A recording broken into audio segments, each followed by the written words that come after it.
Dito sa Papa Dudut Stories, ikaw ay hindi nag-iisa.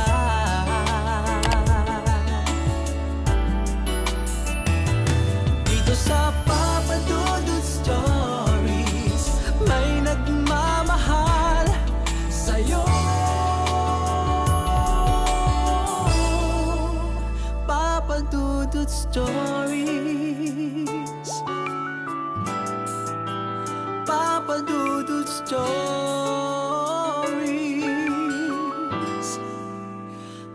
Karamihan sa mga taong may minamahal ay nangangarap na may kasal. Hindi nga lang lahat ng pangarap ay nakatakdang matupad, lalo na at may limitation ang buhay ng tao. Kaya dapat nating palaging sulitin ang bawat sandali na kasama natin ang mga taong mahal natin sa buhay. Dear Papa Dudut, isa sa mga pangarap ng babaeng kagaya ko ay ang makasal sa taong minamahal namin. Para sa akin kasi simula yun ang katuparan ng mga gusto kong mangyari sa buhay ko.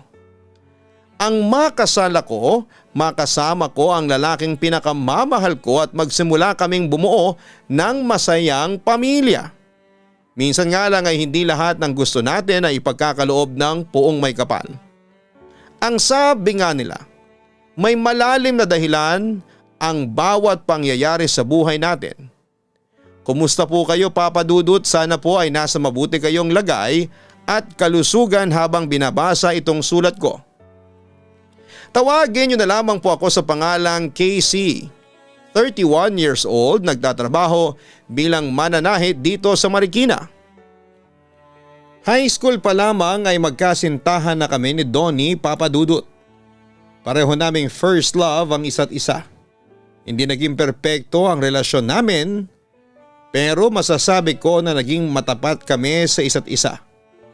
At yun ang isa sa mga dahilan kung bakit mas tumatag ang relasyon namin. Hanggang sa makarating na nga kami sa kolehiyo. Kaya lang dahil sa kapusukan naming pareho, isang pangyayari ang hindi namin inaasahan na darating sa buhay namin, Papa Dudut. Buntis ka? Buntis ka talaga? Hindi makapaniwalang tanong ni Donnie nang sabihin ko sa kanya ang tungkol sa ipinagbubuntis ko. Oo nga, mahirap ba talagang paniwalaan yun? Naiinis na wika ko. Hindi naman sa ganun, pero paano nangyari na buntis ka? Tanong pa niya. Anong ibig mong sabihin? Gusto mo bang ipaalala ko sa iyo yung mga lugar kung saan mo ako dinala para may mangyari sa ating dalawa? Naiiritang turan ko. Casey, nagtataka lang naman ako kasi hindi ba nag-iingat naman tayo, ang sabi niya. Oo, pero may ilang beses na hindi ka gumamit ng proteksyon na mag-sex tayong dalawa. Malamang yun ang dahilan kung bakit ako nabuntis ngayon. Sinabi ko naman kasi sa'yo na huwag na nating ulitin, hindi ba? Paano to? Ano nang gagawin natin ngayon? Naiiyak na sabi ko. Hindi na kaagad nakapagsalita noon si Donnie at baka sa mukha niya ang labis na kaba. Ano na Donnie? Bakit hindi ka na nagsalita dyan? Ito na nga bang sinasabi ko? Ako lang mag-isa ang maiipit dito. Sigurado ako na papatayin ako ng mga magulang ko kapag nalaman nila ang tungkol dito.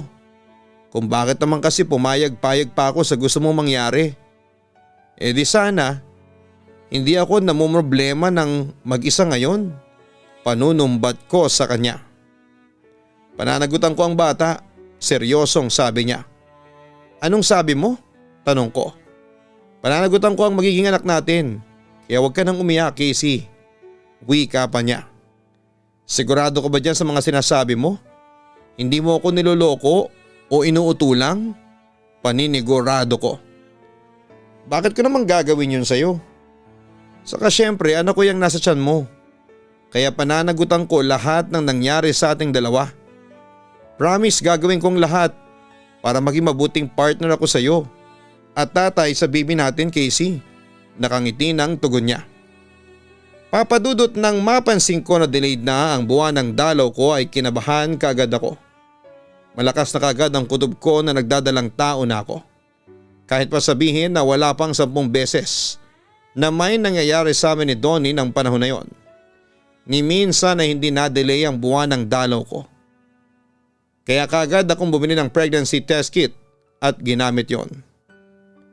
At hindi ko nga napigilan ng maluha nang makita ko na 2 guhit ang lumabas doon. Mabuti na lang at mag-isa lamang ako sa bahay ng mga oras na yon. Papadudot, hindi ko rin inaasahan na magiging ganon ang reaksyon ni Donnie nang sabihin ko sa kanya na nagdadalang tao na ako. Iniisip ko kasi noong una na baka magalit siya o kaya ay matakot na panagutan ako. Pero wala doon ang mga nakita ko ng araw na yon. Kahit baka sa mukha niya. Mas nangibabaw ang kasiyahan dahil magkakaanak na kaming 2. Kaya naman naniwala talaga ako sa pangako niya na pananagutan niya ako at ang magiging anak namin. At yun nga ang nangyari dahil mula sa umpisa ay naging maayos ang pagsasama namin ni Donnie, Papa Dudut. Nakakatuwa naman kasi sina Justin at Lorena pa rin ang nagkatuluyan. Wika ko ng ikwento ni Donnie na nakita niya ang 2 naming dating kaklase at inimbitahan siya sa nalalapit na kasal ng mga ito. Sinabi mo pa. Ganyan nga rin yung reaction ko nang imbitahan nila tayo sa kasal nila Lorena. Natuwa ako kasi parang dati lang nagliligawan lang sila. Pero eto sila ngayon, malapit nang ikasal at maging totoong mag-asawa, ang wika niya. Oy, bakit parang bigla namang lumungkot yung boses mo? Pansin ko. Wala lang, naisip ko lang na ilang taon na tayo nagsasama pero hanggang ngayon hindi pa rin kita napapakasalan. Wika niya na may himig ng lungkot sa kanyang boses. Ano naman, para na naman tayong mag-asawa, ang sabi ko naman. Parang, pero hindi pa rin kasi nga hindi pa kita napapakasalan. Wika niya. Hindi naman importante yon para sa akin, sweetie, kasi sa ilang taon ng pagsasama natin, wala kang ibang pinakita at pinaramdam sa amin ang anak mo kung hindi puro pagmamahal. Wika ko. Pero gusto pa rin kitang pakasalan. Gusto kong sabay tayong humarap sa altar at mangako sa Diyos na mamahalin natin ang habang buhay ang isa't isa, ang sabi pa ni Donnie. Mangyayari din yun, siguro hindi pa nga lang ngayon. Kasi nga medyo gipit pa tayo. Pero naniniwala ko na ibibigay din yon ng Diyos sa atin, ang sabi ko pa. Alam ko na marami na akong pangakong binitawan sa iyo, Casey. Pero itong pangako na to ang pipilitin ko na matupad balang araw. Darating ang panahon na magpapakasal din tayong 2, ang sabi pa niya. Papadudot ng malaman ng mga magulang namin ang tungkol sa pagbubuntis ko ay pareho silang nagalit. Normal naman siguro yon sa reaksyon ng mga magulang na pinag-aaral ang kanilang mga anak. Pero kaagad ding nawala ang galit na yon nang sabihin ni Donnie na pananagutan niya ako. At doon nga ay nag-decide kami na huminto sa pag-aaral at bumukod na lamang ng tirahan. Umupa kami ng mura at maliit na bahay na sakto lamang para sa aming 2. Sa isang fast food chain pa siya pumasok noon para magtrabaho. At ako naman ay namasuka na mananahe sa isang factory na malapit sa amin. Mabuti na lamang at kakilala ko ang supervisor doon kaya kaagad akong natanggap nang mag-apply ako. Kahit 3 buwan na akong buntis. Papadudot, hindi pala talaga madali ang maging magulang o ang pagbuo ng isang pamilya. Kahit nagbubuntis pa lamang ako noong umpisa, napakarami na naming naging gastusin lalo pa nga nang makapanganak na ako. Kaya naman sinantabi muna namin ni Donnie ang plano naming pagpapakasal. Sa akin naman ay ayos lang kahit na hindi muna kami makasal. Dahil nagagampanan naman niya ang responsibilidad niya bilang partner ko at tatay ng anak namin na si Nathan. Pero si Donnie talaga ang palaging nagbabanggit ng tungkol doon na sana raw ay matupad niya ang pangako niya sa akin na mapakasalan niya ako sa loob ng simbahan, Papa Dudut. Wala naman sigurong babae ang hindi gustong may kasal sa taong minamahal niya. Pero sa dami at taas na mga gastusin, inalis ko muna yon sa isipan ko Kasi nga'y masaya naman ako sa simpleng pamumuhay namin ng pamilya ko kahit na hindi pa kami kasal ni Donnie. Sa paglipas ng mga taon ay napatunayan ko na hindi talaga ako nagkamali ng lalaking pinili na mahalin. Kasi palaging pinaparamdam ni Donnie sa amin ng anak ko ang walang kapantay na pagmamahal. Simple lang din talaga ang naging buhay namin, Papa Dudut. Kahit nag-i-end of contract si Donnie sa mga pinagtatrabahuhan niya ay hindi siya nababakante. Kasi nakakahanap din kagad siya ng kapalit at ayaw niya rin kasi na pare-pareho kaming mahirapan sa mga gastusin. Kahit may trabaho pa ako noon, iba pa rin daw yung siya ang kumikita ng pera para sa aming pamilya. Responsibilidad niya raw ang pagiging padre di pamilya. Kaya kahit kailangan ay hindi siya nagiging irresponsable sa mga kilos at desisyon niya, Papa Dudut. Sweetie, sigurado ka ba na gusto mong gamitin ang back pay mo sa pampakasal natin? Tanong ko nang mayabot niya sa akin ang sobre na naglalaman ng perang natanggap niya mula sa dati niyang pinagtatrabahuhan. Oo naman, bakit? Hindi pa ba sigurado na ako yung gusto mong pakasalan? Natatawa ang tanong niya. Siyempre sigurado na, pero kasi di ba matagal mo nang gusto na kumuha ng motor na hulugan. Kailangan mo yon sa trabaho para hindi ka na nagko-commute. Kaya lang hindi nga tayo makakuha ng motor mo kasi ang laki ng down payment. Pero eto na yung pera pwede nang gamitin na pang down payment dun sa motor na gusto mong kunin, ang wika ko. Sweetie, sabi ko naman sa iyo na mas importante ka kesa sa mga bagay na gusto ko, hindi ba? At syempre mas importante rin ang magiging kasal natin kesa sa motor na gusto kong kunin. Alam mo ba nang mahawakan ko ang pera na to? Na-imagine kagad kita na nakasuot ng wedding gown at naglalakad palapit sa kinakatayuan ko. Na-imagine ko ang sarili natin na nasa harap ng altar at nagbibitaw ng pangako na panghabang buhay. Ano ba yan? Naiiyak agad ako? Naluluhang sabi niya. At nahawa naman itong mga mata ko dyan sa pag-iyak mo, ang wika ko. Pati ako ay naluluha na rin. Ewan ko ba kung bakit masyado ako nagiging madrama kapag tungkol sa pagpapakasal natin ang pinag-uusapan. Siguro kasi yun na lang halos ang pangako na hindi ko pa natutupad sa iyo, ang sabi pa niya. Pero tinupad mo naman lahat-lahat ng mga naging pangako mo. Alam mo, sa totoo lang, araw-araw kitang pinagpapasalamat sa Diyos. Yung araw na nakilala kita at nagkaroon tayo ng anak, tugon ko naman. Ako rin. Ikaw at ang anak natin ang naging pinakamagandang regalo sa akin ng Diyos. Salamat at dumating ka sa buhay ko. Casey? Magpapakasal ka naman sa akin, di ba? Tanong niya. Oo naman, wala na akong ibang lalaki na gustong pakasalan kung hindi ikaw lang. Kaya huwag ka nang umiyak at simulan na nating pag-usapan ang plano sa magiging kasal natin. Naluluhang sagot ko. Papa Dudut, nakita ko na halos maluha-luha si Donnie habang sinasabi niya sa akin ang magandang balita na may pera na siya na pampakasal namin.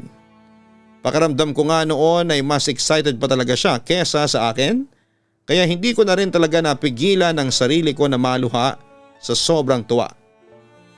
Ang dami na kagad naming pinag-usapan ng mga plano na tungkol sa kasal. Saang simbahan kami magpapakasal, saan ang reception, sino-sino ang imbitado at kung ano-ano pa. Pinaplano na namin noon ng mga bagay na dati lang ay pinapangarap namin. Kaya naman natapos ang pag-uusap na yon sa isang mahigpit na yakapan. Papa Dudut, nang sabihin namin ang plano naming pagpapakasal sa mga magulang namin, ay pare-pareho silang natuwa at na-excite para sa amin. Alam kasi nila kung gaano namin kagusto ni Donnie ang makasal kaya ibibigay daw nila ang 100% ng suporta nila sa amin. Kaya lang bago pa namin matuloy na gawin ang mga planong na pag-usapan namin ni Donnie, ay may nangyaring hindi inaasahan. Na-ospital ang anak naming si Nathan at kinakailangan na operahan sa bato. Nang dahil doon ay nagastos namin ang perang inihanda ni Donnie na dapat ay para sa kasal namin.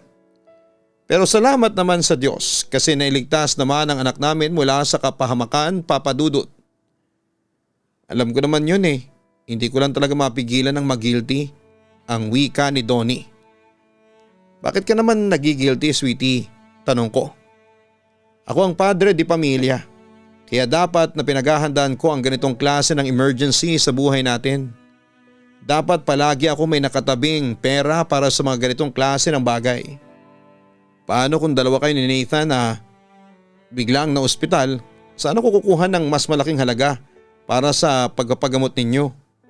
Saka dapat din na gumawa pa ako ng paraan para hindi magalaw ang pera na para sa kasal nating dalawa. Dapat mas pinagbubuti ko ang pag-iipon ko. Dapat ay hindi ako naging pabayang padre di pamilya, ang wika niya. Natahimik na lamang ako at napatitig sa kanya, Papa Dudut. O bakit bigla ka nalang natahimik dyan at nakatitig ka sa akin? Nagtatakang tanong ni Donnie. Ang totoo ngayon ko lang kasi mas na-realize kung gaano ko kamahal ng Diyos. Donnie, sa dinami-dami ng lalaki sa mundo, ikaw pa talaga yung ibinigay niya sa akin. Isang lalaki na walang ibang ginawa kung hindi ang isipin kung ano ang magpapasaya sa akin. Nakangiting wika ko.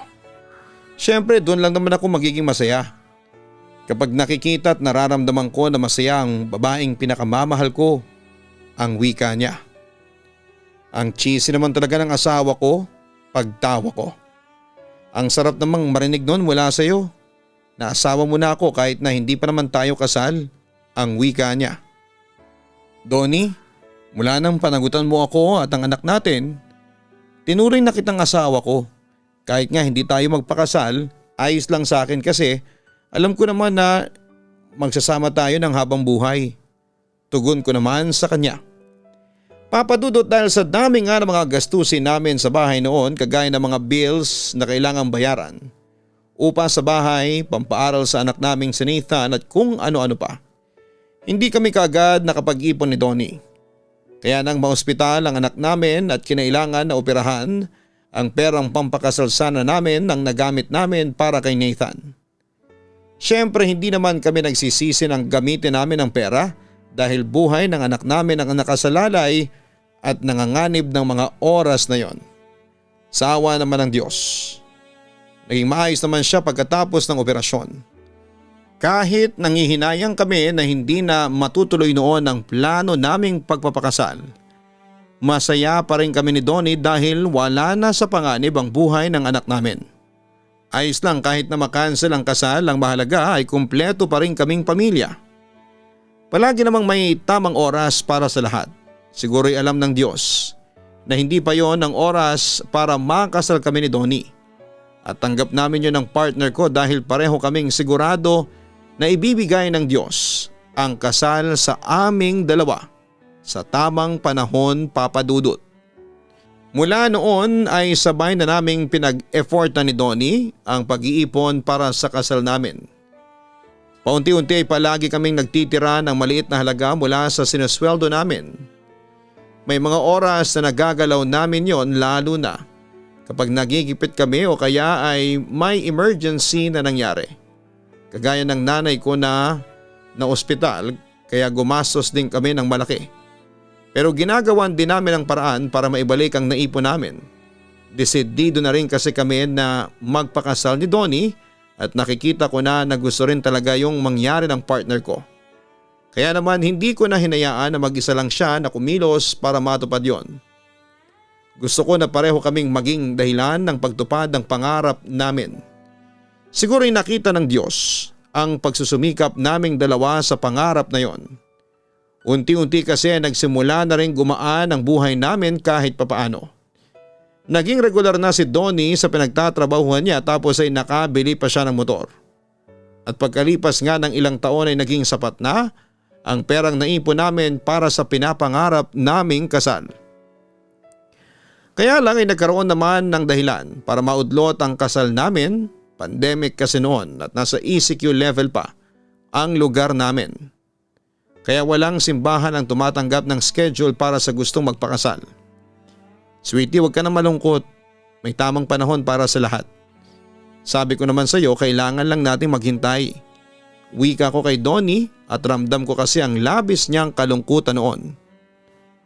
Sorry, hindi ko lang talaga maiwasan ang malungkot at mainis. Ang tagal na kasi nating pinaplano to. Ang tagal na kitang gustong pakasalan. Malungkot na sabi pa niya. Kasal lang naman yun eh. Ang mahalaga ay magkasama pa rin tayo hanggang ngayon. Hindi ka pa rin nagbabago at mahal na mahal mo pa rin kami ng anak mo. Ang wika ko. Hindi yun basta kasal lang, Casey.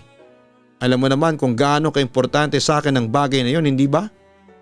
Gusto ko tang pakasalan, hindi lang para maging legal mong asawa. Gusto ko na makasal tayo kasi naniniwala ko na doon ko mapapatunayan sa iyo kung gaano kita kamahal. Gusto ko na hindi lang ang anak nating si Nathan ang magdala ng apelyido ko, kung hindi pati na rin ikaw. Gusto ko na araw-araw kitang tatawagin na misis ko, giit niya. Ikaw talaga, Donnie, pinapakilig mo lang ako, nakangiting wika ko.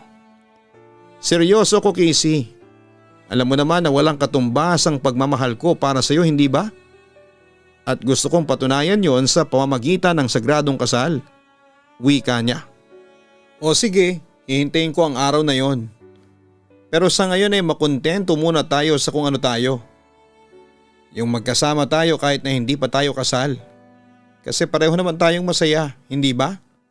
Basta naniniwala ako na darating din ang araw na ibibigay sa atin ng Diyos ang pinapangarap nating kasal. Tugon ko. Kung minamalas nga naman talaga, Papa Dudut, ay ayos na sana ang lahat. Pero pumasok naman ang pandemya dito sa ating bansa. Nagsarado ang mga simbahan para sa kahit anong okasyon o seremonya.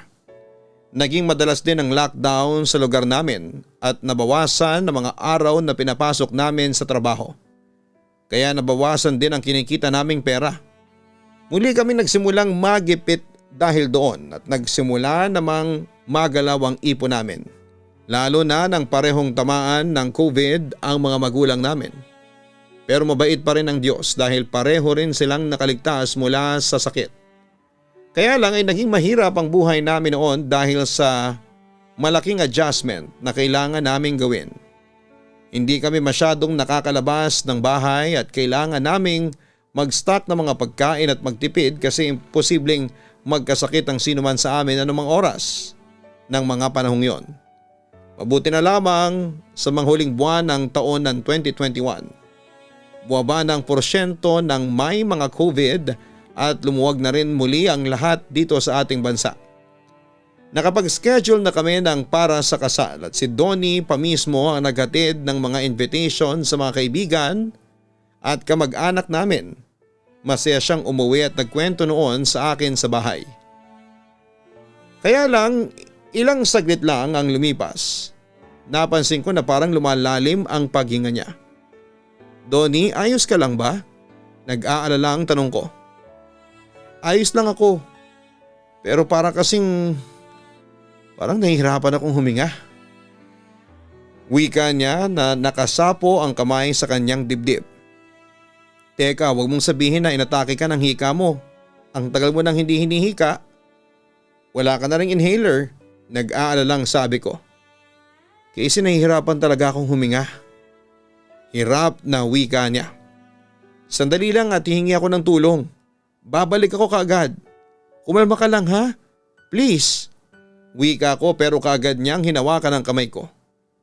Huwag kang umalis sa tabi ko. Pakiusap niya.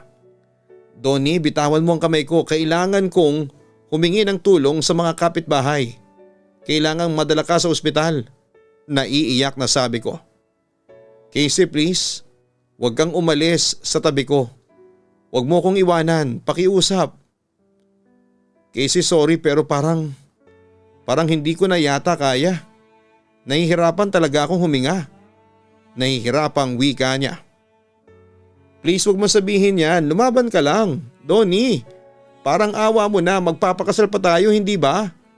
Sa susunod na linggo na yun. Kaya please, magpakatatag ka.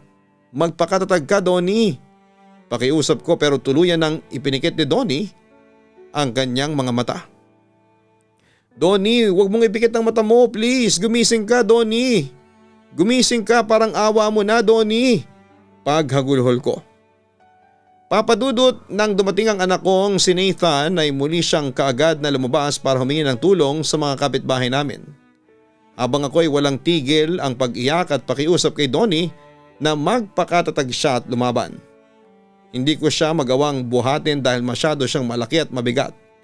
Inawakan ko ng mahigpit ang kamay niya habang sinasabi ko sa kanya ang mga dahilan kung bakit dapat siyang lumaban. Ang tungkol sa mga plano namin sa future, ang pangarap namin na pagpapakasal at ang pagsasama ng panghabang buhay. Naramdaman ko pa noon ang paghawak niya ng mahigpit sa kamay ko nang muling bahagyang magmulat ang kanyang mga mata. Habang hirap na hirap siyang humihinga. Naramdaman ko na pilit siyang lumalaban pero naramdaman ko rin ng unti-unti nang hindi kinakaya ng katawan niya ang lahat. Muli siyang nagbitaw ng pamamaalam sa akin. Nagpasalamat sa lahat ng magagandang alaala naming dalawa. At ang kahuli-hulihan kong narinig mula sa kanya ay ako lang ang babaeng mamahalin niya hanggang sa kabilang buhay. Papadudot ng madala si Donnie sa ospital, katulong ang mga kapitbahay namin ay kaagad sinabi ng doktor na wala na siyang buhay. Namatay siya nang dahil sa sakit niya na asthma.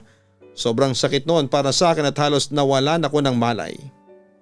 Pilit akong nagpakatatag dahil kasama ko rin noon ang anak naming si Nathan. Pero nang muli kong makita ang katawan ni Donnie na wala ng buhay, hindi ko na napigilan ang sarili ko na mapahagulhol. Niyakap ko pa ulit siya habang paulit-ulit na nakikiusap na buksan niya ang mga mata niya. Nagumising siya para sa akin dahil magpapakasal pa kaming dalawa. Pero bigo na muling bumalik sa akin ang asawa ko. Grabe lang talaga, Papadudot, dahil napakarami na naming pinagdaanan ni Donnie. Ang bawat isa ang naging sandalan at kuhana namin ng lakas sa napakaraming taon. Sa kanya na rin umikot ang mundo ko kaya hindi ko rin talaga alam kung paano pa muling magsisimula. Paano pa ako muling mabubuhay kung hindi na siya kasama. Pero kagaya ng sinabi ng mga magulang ko at magulang ni Donnie ay kailangan ko pa ring magpakatatag para sa anak naming si Nathan. At yun ang ginawa ko kahit napakahirap. Isang linggo na lang noon, Papadudot, dapat ay ikakasal na kami ni Donnie. At hindi ko akalain na yung araw na dapat ay kasal namin ang araw na huling beses ko siyang makakasama. Dahil yun din ang araw na naging libing niya. Ang damit niya na pangkasal ang suot niya noon at sinuot ko rin ang dress na dapat ay pangkasal ko. Nakiusap ako sa pare na basbasan kami bilang mag-asawa kahit man lang sa huling araw na makakasama ko ang katawan ni Donnie. Umayag naman ang pare at ang araw ng libing niya ay ang araw din ng naging kasal naming dalawa. Gusto kong iparamdam noon kay Donnie na kahit nasa kabilang buhay na siya, tinupad ko pa rin ang pangarap namin na magpakasal. At tutuparin ko rin ang pangako ko na siya lang ang lalaking mamahalin ko habang ako ay nabubuhay sa mundong ito. Papadudot, salamat po sa pagbibigay ng oras na mabasa itong sulat ko at hindi ko man kasama si Donnie na nakikinig sa oras na mabasa niyo ito ay sigurado naman ako na masaya siya kasi nakikita niya akong patuloy na nagpapakatatag sa buhay para sa anak naming si Nathan. Ganon talaga siguro ang buhay. Hindi ibig sabihin na naiwan na tayo ng taong mahal natin ay hindi natin sila makakasama. Dahil ang totoo ay maiiwan pa rin sa atin ang pagmamahal nila. Dito ko na rin po tinatapos ang sulat ko. Nakasubscribe na rin po ako sa Kaistorya YouTube channel at sa Papadudot Family YouTube channel. Yours truly, Casey. Maraming salamat, Casey, sa pagsulat mo dito sa aking YouTube channel. Nakakalungkot isipin na kung kailan totoong malapit na kayong ikasal ni Donnie ay saka naman siya kinailangan pang mawala. Pero sadyang ganoon ang buhay. Hindi natin alam kung kailan tayo mawawala sa mundong ito. Masakit lang kasi na matutupad ninyo na sana ang sana'y magandang buhay at pinapangarap na kasal na gusto ninyo. Dalangin ko na sana ay patuloy ka pa ring magpakatatag para sa anak mong si Nathan at baunin ang walang kapantay na pagmamahal ng namayapa mong asawa na si Donnie. Hanggang sa muli, ako po ang inyong si Papa Dudut. Maraming salamat po sa inyong lahat.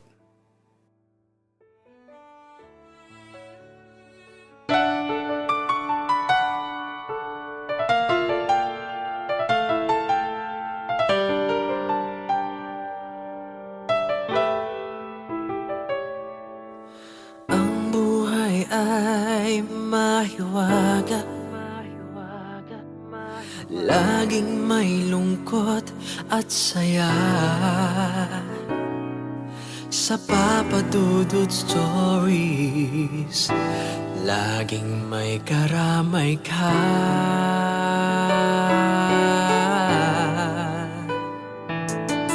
Mga problemang kaibigan, dito ay pakikinggan ka. Sa Papa Dudut Stories, kami ay iyong kasama.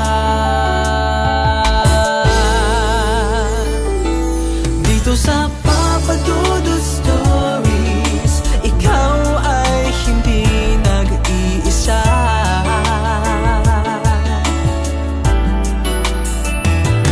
Dito sa Papa Dudut Stories, may nagmamahal sa'yo. Papa Dudut Stories, Papa Dudut Stories, Papa Dudut Stories. Hello mga ka-online, ako po ang inyong si Papa Dudut. Huwag kalimutan na mag-like, mag-share at mag-subscribe. Pindutin ang notification bell para mas maraming video ang mapanood ninyo. Maraming salamat po sa inyong walang sawang pagtitiwala.